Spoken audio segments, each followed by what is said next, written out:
Brother இப்ப நம்ம கொடுக்கல் கொடுக்கப்படும் சொன்னோம்ல. இப்ப பணத்தால கொடுக்கிற மாத்திரமா, நற்செய்தி மூலமா, இல்ல வேற என்ன மூலமா தானம் குடுக்குற எல்லாத்துலயுமே நமக்கு ஆண்டவரோட ஓகே. ஆண்டவரால திருப்பி கொடுக்கப்படும். நேரத்த கொடுக்கலாம். அ நல்ல ஒரு வார்த்தைகள கொடுக்கலாம். உடனிருப்பு கொடுக்கலாம். பணத்தையும் கொடுக்கலாம்.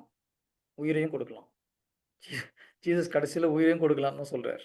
நண்பனுக்காக உயிரை கொடுப்பதை விட மேலான அன்பு எதுவும் இல்லைன்னு சொல்லி நமக்காக உயிர குடுத்தார்ல சிஸ்டர். நான் கேன்சர் பேஷண்ட்டுக்காக நான் இந்த வட்டம் ஊர்ல போய் ஹேர குடுத்துட்டு வந்தேன்.